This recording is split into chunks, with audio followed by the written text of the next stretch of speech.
میرا نام آمنہ ہے اور میں ایک گاؤں میں رہتی ہوں۔ ہمارا گاؤں پہاڑوں میں واقع ہے۔ میں کچھ پڑھی لکھی نہیں اور نہ ہی کبھی اپنے گھر سے باہر گئی۔ میری عمر 18 سال تھی۔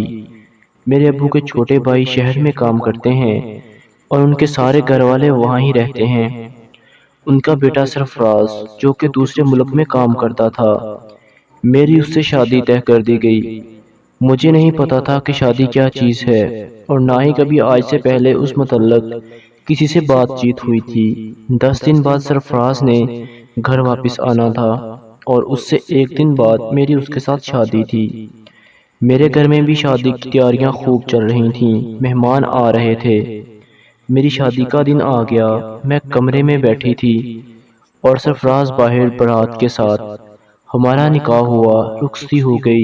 ہم لوگ رات کو 8 بجے گھر پہنچے۔ میں سج سنور کر کمرے میں بیٹھی تھی اور کمرہ پھولوں سے سجا ہوا تھا۔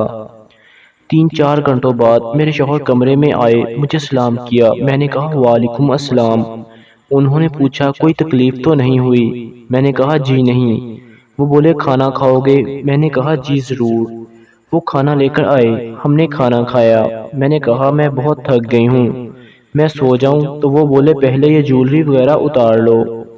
میں نے وہاں ہی بیٹھ کر وہ سب اتارنا شروع کر دیا تو وہ بولے جناب یہ اتنا بڑا آئینہ آپ کے لیے ہی لگوایا ہے۔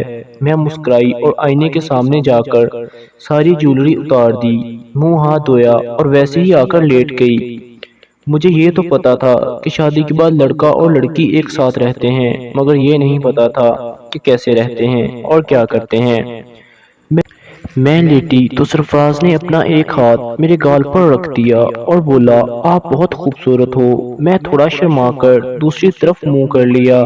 انہوں نے میرے اوپر جھک کر میرے ماتھے پر ایک کس کیا تو میں نے کہا یہ کیا کر رہے ہیں آپ؟ سرفراز بولے یہ تو پیار ہے۔ میں خاموش ہو گئی۔ اب وہ میرے اوپر لیٹے اور چھیڑخانی کرنے لگے۔ میں پہلے تو خاموشی سے لیٹی رہی، لیکن جیسے ہی وہ میرے کپڑے اوپر نیچے کرنے لگے، میں شور مچاتے ہوئے کمرے سے باہر بھاگ گئی۔ میری ساس سسر اور بہت سے مہمان وہاں موجود تھے۔ مجھے شور مچاتا دیکھ کر بولے کیا ہوا، سب خیر تو ہے نا؟ میں نے کہا سرفراز میرے ساتھ گندی حرکتیں کر رہا ہے۔ میری ساس مسکرائی اور مجھے اپنے ساتھ لے کر کمرے کی طرف بڑھی اور بولی چلو آؤ ہم ابھی اس سے پوچھتے ہیں۔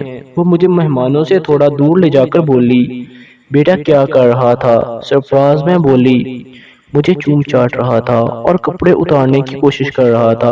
وہ بولی بیٹا وہ آپ کا شوہر ہے اور میاں بیوی میں یہ سب ہی تو خاص ہوتا ہے۔ میں نے کہا وہ کیسے؟ تو انہوں نے کہا وہ ایسے، جب آپ کے امی ابو نے یہ سب کیا تو آپ آئی، جب میں نے اور آپ کے چاچو نے کیا تو سرفراز آیا۔ تم پریشان مت ہو، یہ کچھ غلط نہیں ہے۔ سارے کے سارے مہمان میرا مذاق اڑا رہے تھے۔ میری ساس مجھے کمرے میں چھوڑ کر آئی۔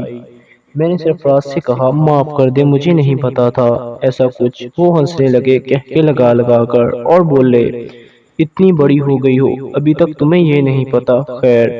انہوں نے مجھے بہت پیار سے پاس بٹھایا اور اس رات کا حال میں لفظوں میں بیان نہیں کر سکتی۔ میں یوں سمجھی کہ میں کسی جنت میں ہوں۔